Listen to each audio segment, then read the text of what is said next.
شادی وقت پہ ہونی چاہیے تاکہ شادی کی لذتیں محسوس ہوں. اب ذرا غور سے سنیے، میں یہ کہنا والا ہوں کہ اس کے ہاں شادی ہوئی، شادی کے بعد بھی پڑھائی جاری رکھا اس نے، اس کی عورتیں.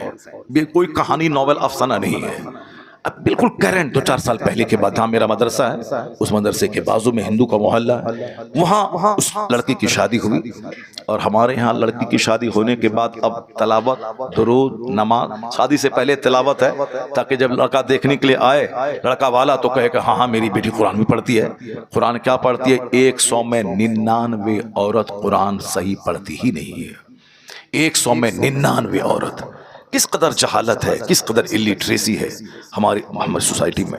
اور آپ کی مسجد میں جتنے مرد نمازی ہیں اس مرد میں 100 میں 10 کو چھانٹ لیں، 90 لوگ وہ ہیں جس کو نماز پڑھنے کا طریقہ ہی نہیں معلوم ہے، قرآن شریف نہیں جانتے ہیں. وہ 80 سال سے نماز پڑھ رہے ہیں، 5 حج کر کے آ گئے ہیں، 10 عمرہ کر رہے ہیں، سبحان ربی الاعلی کہنا نہیں آتا ان کو، الحمدللہ رب العالمین کہنا نہیں آتا ہے.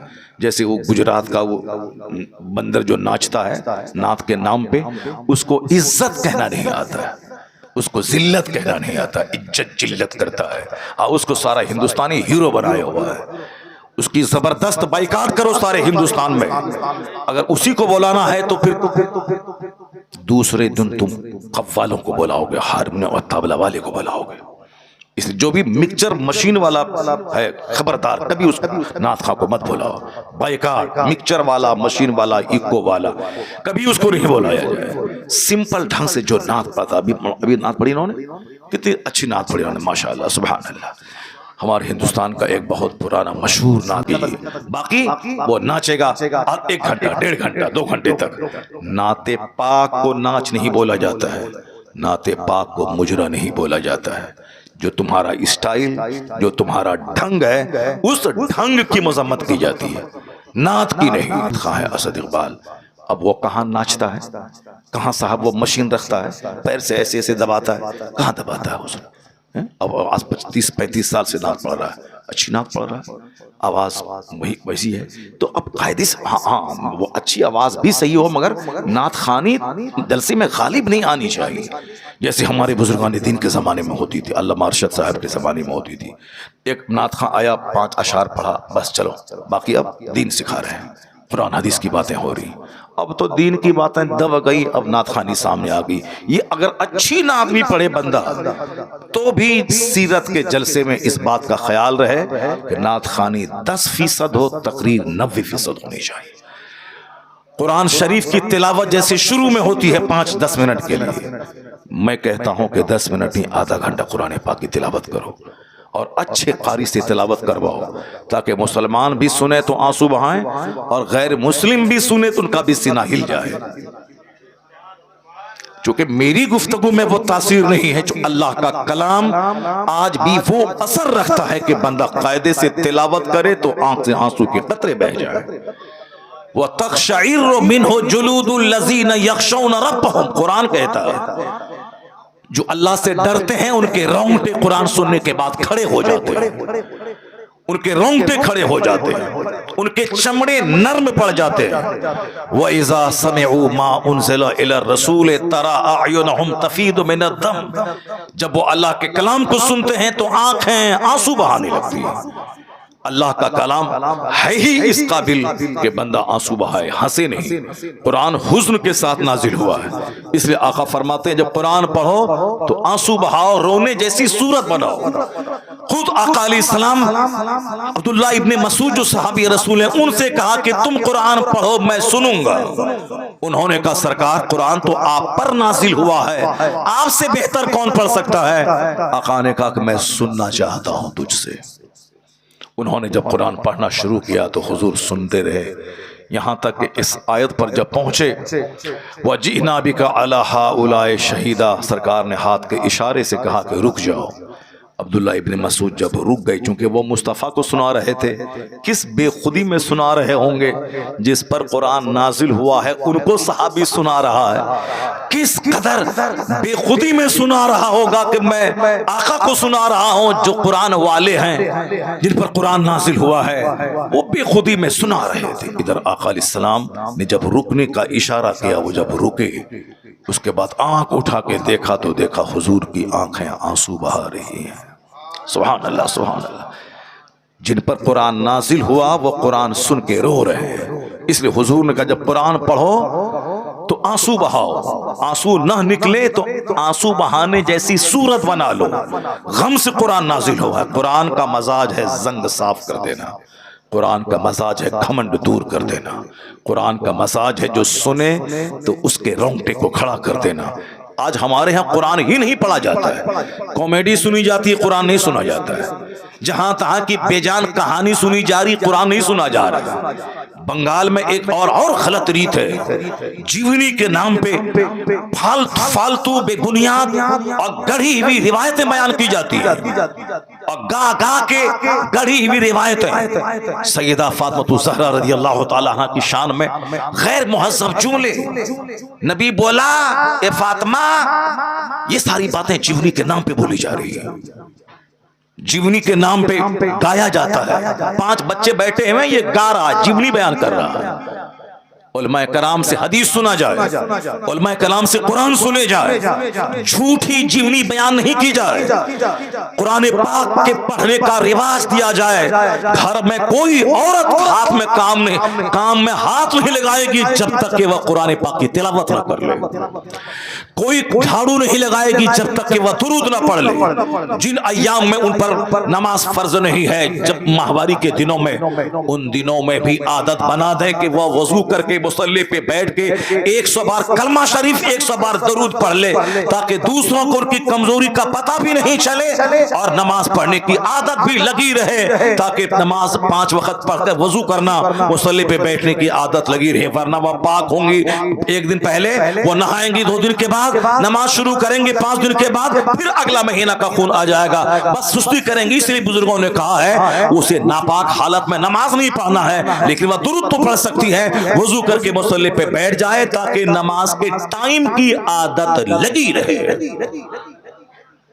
وہ درود پڑھیں کام شروع کرنے سے پہلے، مسلمان مرد تلاوت کرے کام شروع کرنے سے پہلے، تلاوت 5 منٹ جلدی سے ختم کیجیے، باقی وہ ناچے گا 1 گھنٹہ 1.5 گھنٹہ 2 گھنٹے تک۔ نعت پاک کو ناچ نہیں بولا جاتا ہے، نعت پاک کو مجرا نہیں بولا جاتا ہے۔ جو تمہارا اسٹائل، جو تمہارا ڈھنگ ہے، اس ڈھنگ کی مذمت کی جاتی ہے، نعت کی نہیں۔ جو نعت دل سے پڑھے تو بندہ ولی بن جائے گا، جو دل سے مصطفیٰ سے عشق کرے تو وہ ولی بن جائے گا۔ دل سے جو کرے، زبان سے ہم آپ کے بغیر نہیں جئیں گے، نماز فجر ظہر عصر سب غائب ہے، وہ تو ساری زندگی پڑھتا رہے گا نعت، ولایت کی کیا برکتوں کو محسوس ہی نہیں کر سکتا ہے۔ وہ عاشق رسول وہ ہوگا جو مصطفیٰ کی محبت و مصطفیٰ کی پیروی کرتا ہے۔ عاشق رسول تو گردن کٹانے کو تیار رہتا ہے، گردن کٹ جو نماز فجر کے لیے نہ اٹھ پائے وہ گردن کیا کٹا پائے گا؟ بس صرف 2 پیسہ کمانے کے لیے یہ سارے نام لیے جاتے ہیں۔ اعلیٰ حضرت کے سامنے ایک شخص آیا، کہا حضور میں نے نعت لکھی ہے، اس نعت کے اشعار میں جب دیکھا میں آپ کے لیے تڑپ رہا ہوں حضور، آپ کی جدائی میں بے چین ہوں۔ اعلیٰ حضرت نے کیا کہا؟ جو کچھ آپ نے لکھا ہے وہ اگر آپ کے دل میں ہے تو آپ ولی ہیں۔ جو آپ لکھے ہیں کہ ہم حضور کی یاد میں تڑپ رہے ہیں، ہجر میں بے چین ہیں، اگر واقعی آپ بے چین ہیں آپ ولی ہیں، ولی۔ یہ کون بول رہا ہے؟ قطب الارشاد۔ یہ کون کہہ رہے ہیں؟ نائب غوث اعظم۔ یہ کون کہہ رہے ہیں؟ شیخ الاسلام والمسلمین۔ ہم لوگوں کی بات تو کمزور ہے، شیخ الاسلام والمسلمین کی باتیں ہیں۔ کیا کہہ رہے ہیں؟ اگر یہ بات آپ دل کی کیفیت ہے تو آپ ولی ہیں، آپ ظاہر سی بات ہے۔ اور اگر نہیں، صرف الفاظ کی بازی گیری ہے، الفاظ اور جملے کا زور ہے تو آپ جھوٹے ہیں۔ اگر وہ بات آپ کے دل میں ہے نہیں کہ میں تڑپ رہا ہوں، اور الفاظ میں لکھ رہے ہیں کہ میں تڑپ رہا ہوں، تو آپ جھوٹ بول رہے ہیں، اور جھوٹ میں کوئی اثر نہیں، کوئی تاثیر نہیں، کوئی برکت نہیں۔ اعلیٰ حضرت نے کلام ان کے ہاتھ میں دے دیا۔ اب آپ بتائیں کہ یہ ہے، اور آج کل یہ کہتے ہیں نعت پڑھنے کو مجرا کہہ دیا آپ نے، نعت کو گویا، نعت پڑھنے والے کو گویا کہہ دیا۔ نعت پڑھنے والے کو گویا نہیں بولا جاتا ہے، جو فلمی اسٹائل میں نعت پاک کی توہین کرے اس کو گویا بولا جاتا ہے، اس کی توہین کی جاتی ہے۔ ورنہ نعت آپ قاعدے سے پڑھیں اور آنسو نکلے تو بندہ آپ کا پاؤں چوم لے گا کہ یہ عاشق رسول ہے۔ پہلے لوگ پڑھتے تھے، 5 وقت کی نمازیں پڑھتے تھے، تلاوت کرتے تھے، پھر نبی کی نعت باوضو مہذب ہو کے پڑھتے تھے، سارا مجمع روتا رہتا تھا، سرکار کی محبت دل میں پیدا ہوتی تھی۔ ایک تو تم نعت پڑھتا ہے بے وضو، نعت پڑھتا ہے بے نمازی، اور اس کے بعد ڈھٹائی کے ساتھ فلمی اسٹائل میں نعت پڑھتا ہے، فلم کے گانے کے طرز پہ نعت پڑھتا ہے، اور پھر عالم دین کی توہین اور اپمان کرتا ہے۔ جس عالم کے پاؤں کی دھول کے برابر نہیں ہے یہ بے نمازی اور جاہل نعت خواں، یہ علماء کی توہین کرتے ہیں، ان کو پیچھے بیٹھا کے آگے بیٹھ کر وہ ان کی طرف پیٹ کر کے نعت پڑھتے ہیں، جبکہ معلوم ہے کہ 18 سال کا عالم جوان 80 سال کا بوڑھا کوئی ہو تو اس پر لازم ہے کہ عالم سے آگے نہیں عالم سے پیچھے چلے۔ ہم سے کہتے ہیں کہ دلیل کہاں ہے؟ دلیل بہار شریعت میں صدر الشریعہ نے لکھا ہے، جو فقہ اسلامی کے انسائکلوپیڈیا، اس میں یہ بات درج ہے۔ اس میں کہا گیا ہے کہ عالم چاہے کہ غیر عالم چاہے جتنی عمر کے کیوں نہ ہو، 80 سال کا ضعیف کیوں نہ ہو، اس پر لازم ہے کہ 15 سالہ جوان عالم کے پیچھے چلے۔ یہ عمر کا احترام نہیں بلکہ علم دین کا احترام ہے، یا علم دین کا احترام، ان کے سینے میں قرآن اور حدیث کا علم ہے۔ جیسی کی تیسی کر ڈالی تم لوگوں نے جلسے کی، اور اس کے بعد آج کوئی ٹوک رہا ہے تو تم اس کے خلاف بول رہے ہو، اس کے خلاف چل رہے ہو۔ میں مبارکباد دیتا ہوں ہندوستان کے اس گئے گزرے ماحول میں بھی تمام مفتیان کرام، تمام ائمہ کرام، تمام علماء، تمام مشائخ کو، جنہوں نے اس گئے گزرے ماحول میں بھی حق کی حمایت کر کے عالم ہونے کا حق ادا کیا ہے۔ میں نہیں سمجھتا تھا کہ آج اس طرح کے حق کی حمایت کرنے والے گاؤں دیہات سے لے کے بڑے بڑے شہر تک ہمیں افریقہ سے فون آ رہے ہیں۔